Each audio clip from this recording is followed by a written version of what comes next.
Hello, and welcome back to France Made Simple, the podcast where I demystify life in France and debunk many of the urban myths that surround living here. So, today, by popular request, and I do love it when you send me suggestions for podcast subjects, so please do keep them coming. By popular request, we're talking about daily life in France. What's it really like? You know, is it one long battle with French paperwork and administration where you literally want to take everything that you need to complete and fill in, print it out, staple it together, and turn it into some kind of offensive weapon before throwing it across the room? Or is it leaning over the garden gate, chatting to your neighbour, John Pierre, who's just dropped by on his vintage mobilette to hand over a box of homegrown veg?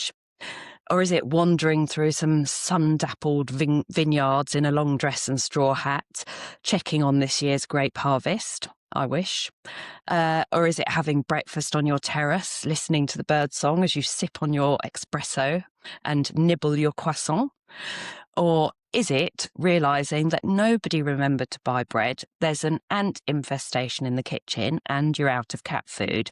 And the nearest supermarket is a 40-minute drive. And in any case, it's Sunday afternoon, so nowhere is open outside of Paris, apart from the bar in the next village, which occasionally stocks very elderly baguettes and is full of people sitting smoking by the fireplace. And it's the kind of place where grandparents go to take their grandchildren so they can have a beer whilst doing grandparent duty, and then buy scratch cards, which they give to the 5-year-old to scratch off. And trust me, that one is 100% true. I've seen it all happening with my own eyes. La France profonde, as they say. So is it any of those things, or is it a bit of a mix? And, what is it really like living here? So the bottom line is that it is a bit of a mixture of all of the above. Yes, we can wander through the sun-dappled vineyards, probably not our own. Yes, we can sip our cappuccino on the terrace. Yes, we can go to the squalid local bar to pick up our parcels and buy scratch cards and fags. And yes, we can also run out of cat food and ant powder on a Sunday afternoon. So it's kind of life as normal, but it's different because it's France.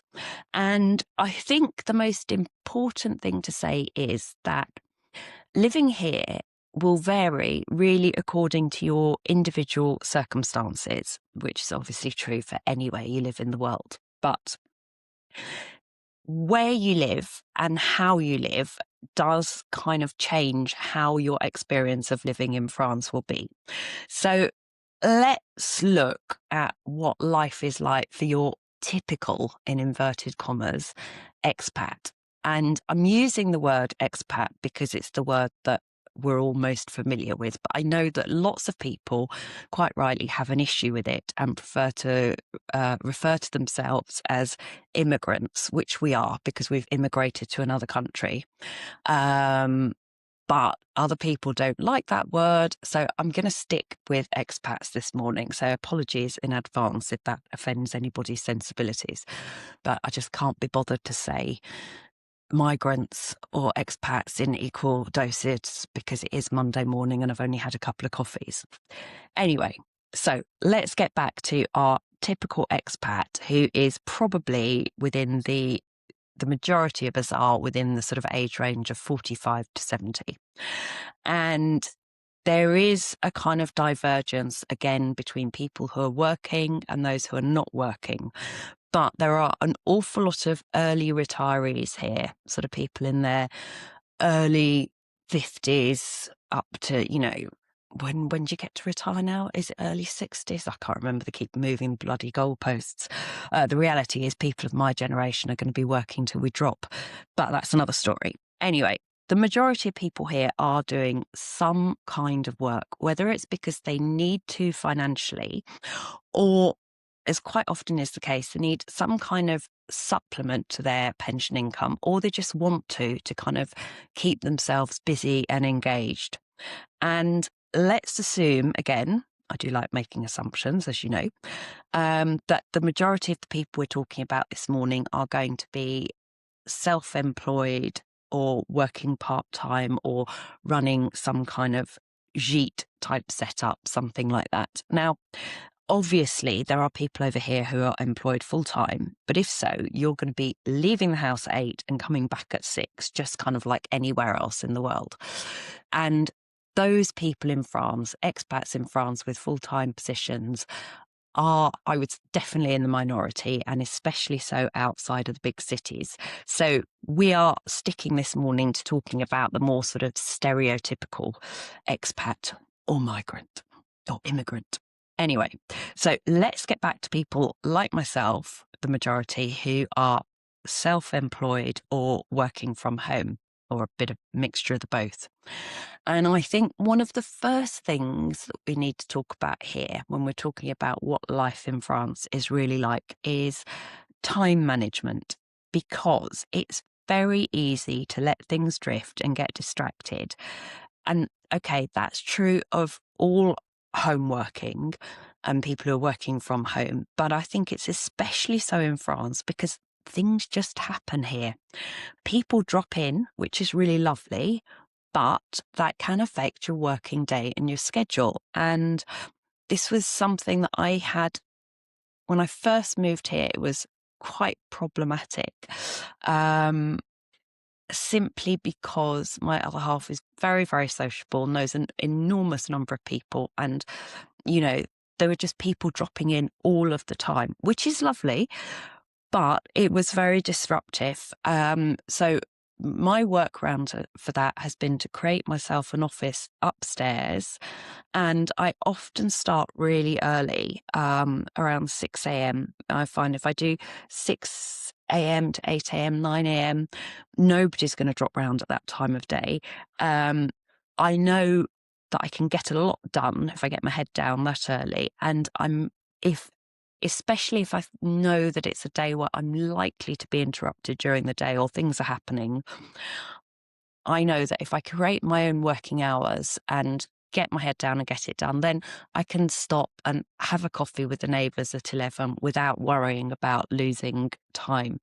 So having created my working hours, which is very much in the mornings, the neighbours and the people around have got to be aware of that, and they do know now that I work from home, which again is increasingly common in France, but in very rural areas where people traditionally left the house to go and tend their sheep or milk their cows, the idea of people working from home and sitting in their kitchen in front of a laptop and not just being on Facebook has taken a lot of French people a bit of time to get used to, especially the older generation. But as I said, everybody round here is fully up to speed that I work from home, and sometimes even if my car's in the drive, that doesn't mean that I necessarily want to be disturbed.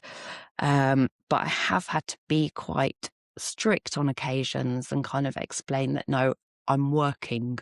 But we've got there. So yeah, time management. And I think because France is so sociable as a culture, which is something we'll get onto in a minute, I think that this is a bigger issue than it is perhaps in some other countries. Now, the next thing that affects one's daily existence in France is shopping.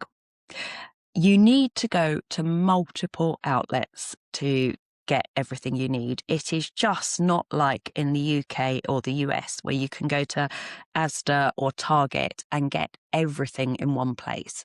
You will find yourself driving around endlessly, looking for that elusive item that is on your list that you really, really need, and they don't have it in shop A, so you need to go to shop B.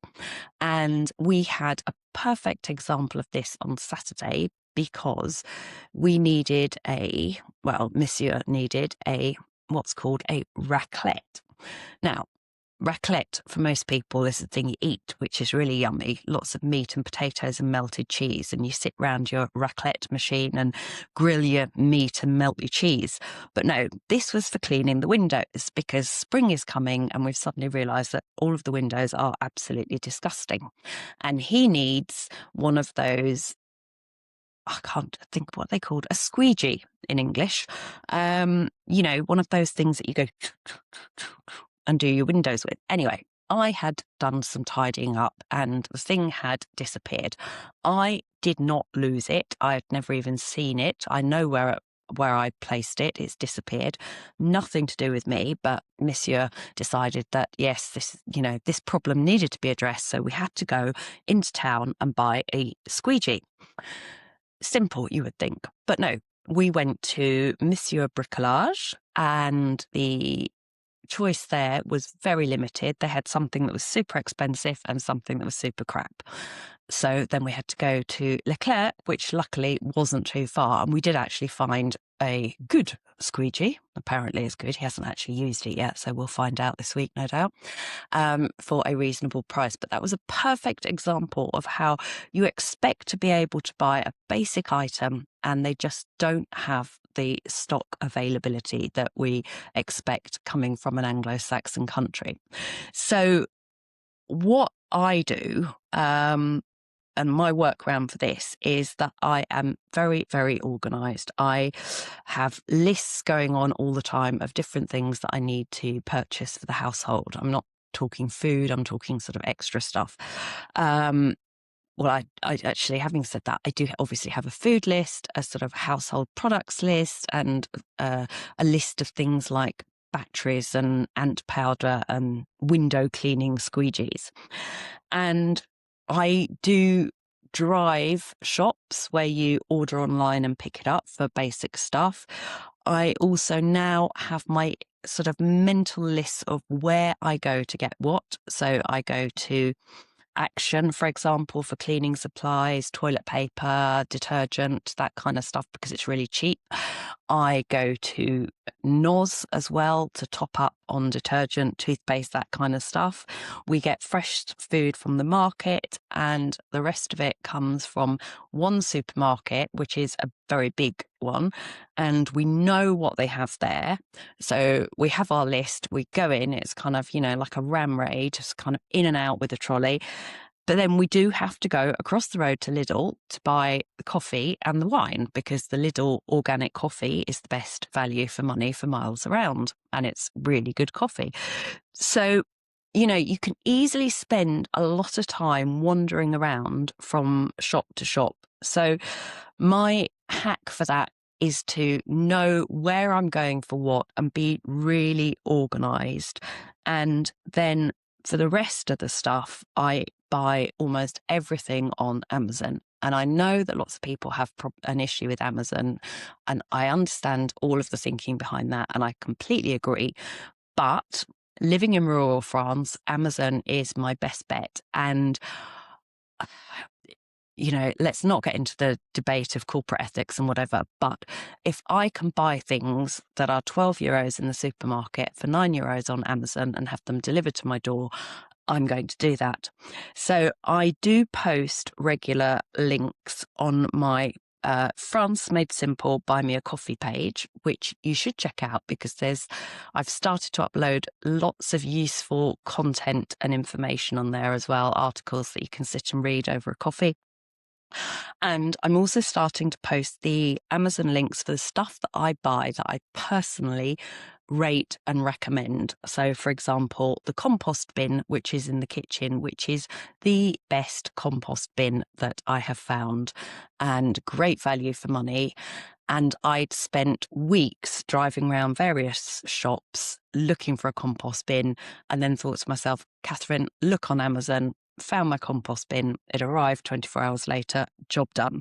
So do check out my Buy Me a Coffee page for my kind of personal shopping tips. And I promise you, this isn't that corporate bullshit that a lot of influencers do, where they put together a capsule wardrobe where each piece is like €120. No, mine is an eclectic mix of things that I actually buy, which are bloody useful. Hence the compost bin. And I'm also going to be posting later today my foundation/moisturizer hack for us ladies of a certain age that need full coverage due to our English rose complexions and wind and gales in the winter in northern France, without looking like we've been at the slap and leaving the house looking like Coco the Clown. And it's cheap too. So I'll be sticking that on there later. So yeah, do check out my France Made Simple Buy Me a Coffee page.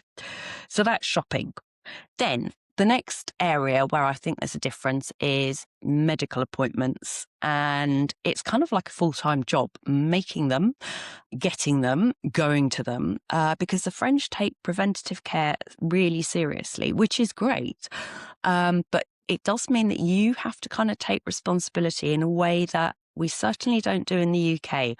You know, you get your results instantly, whether it's your blood test, your x-rays, your MRI scan, and you have to keep those pieces of paper and then take them back to your GP, consultant, whoever. It is changing and things are becoming digitalized and more centralized. And very often now, for example, my blood test results will get sent to my gynae, that kind of thing. But this is quite recent, and not all doctors and all consultants have kind of got on board with the digital technology here. So my advice here is get yourself a nice A4 file, stick all of your paperwork in it, and use an app to keep track of your appointments and schedule, you know, dental checkups, that kind of stuff. I use Dr. Lib. I'll stick a link to that in the podcast. And I'm lucky that most of my practitioners are on there.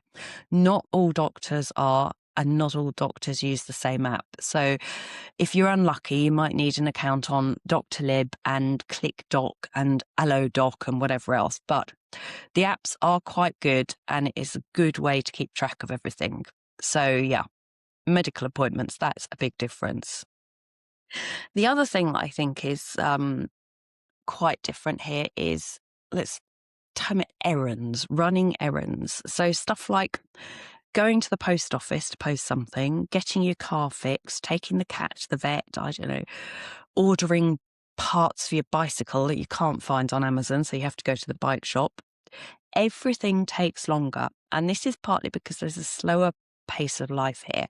People chat more, and that's great. And it is one of the joys of living here. But you do need to factor it in, because things just take longer. That's the bottom line. I, for example, cannot nip into the post office. I have to have a chat with a lady in there who will ask me how my daughter is, how my grandson is, probably make some comment about postage charges, post-Brexit, that kind of stuff. You know, there'll often be somebody else in there that I need to stop and chat to as well. So it's never a quick in and out. You have to kind of just mentally prepare yourself, everything taking that little bit longer. So again, what I do here, my hack is that I have a kind of errand morning or afternoon every couple of weeks, and I resign myself to running around doing all of that stuff and not really getting anything else done apart from my errands. And if I bump into a friend and end up going for coffee at the end of it, so be it. You know, that's my afternoon, that's my schedule. And I don't stress and don't think, oh, this is taking too long, I should be doing X, Y, and Z. I'm like, no, I'm doing errands. And that brings us on to socializing, which is a massive part of life here.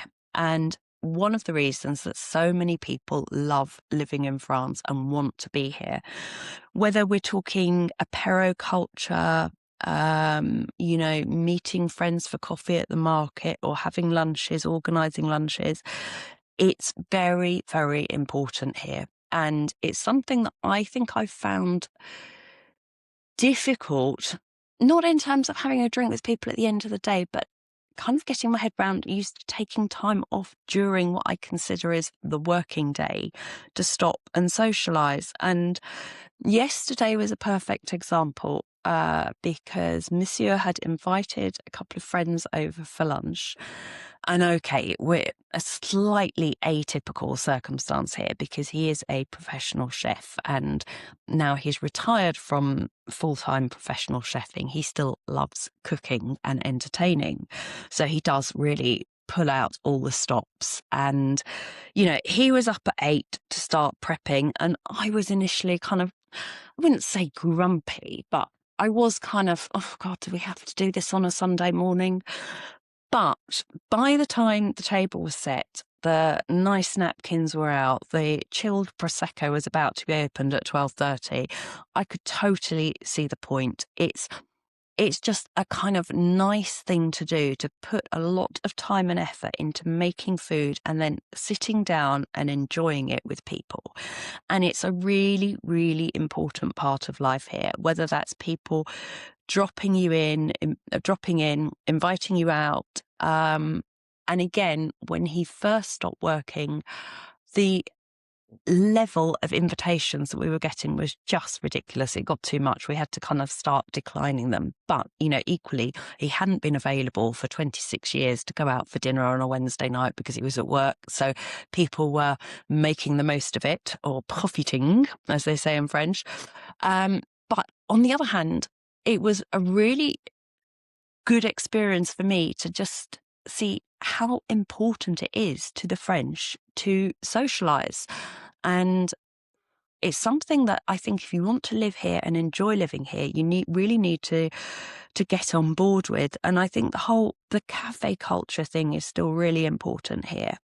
And there's a little village down the road from us, Saint-Jean-le-Thomas, where in the summer there's a Sunday morning market, very small but nice, and we pop down there and pick up a few bits. In the winter there's still a chicken rotisserie, or there's often in villages an oyster stand on a Sunday morning where people will go and get their oysters as well as their fresh bread. And we often pop down there and go and get a coffee in the bar, and people will come to the bar and we'll bump into friends and we'll sit down and people join the table, or and it's just really, really nice and really sociable. And it's that chance to catch up with your friends and neighbours and really become part of the community. So I think the kind of slower pace of life overall is probably the biggest takeout of today's podcast. When you ask the question, what's life in France really like? Overall, it's a slower pace of life. And it can be frustrating at times, especially if you're a bit manic like I am. But I've kind of learned to do the stuff that I need to do, whether it's work, shopping, my errands, as efficiently as possible. And then that gives me the time and space to enjoy the slower aspects of life here, like meeting friends at the cafe for a coffee at the market on a Saturday morning without constantly feeling the need to check my watch and thinking, oh, I should be doing X, Y, and Z. So hopefully that's given you a bit of a snapshot into life here and what life here is really like. Please do keep sending in your suggestions. I love getting them, and it's always really interesting to hear what people want to hear about. Thank you very much for listening. And thank you, as always, to our sponsors, Fab French Insurance. Have a great week, and I will catch up with you again soon. Thank you. Bye.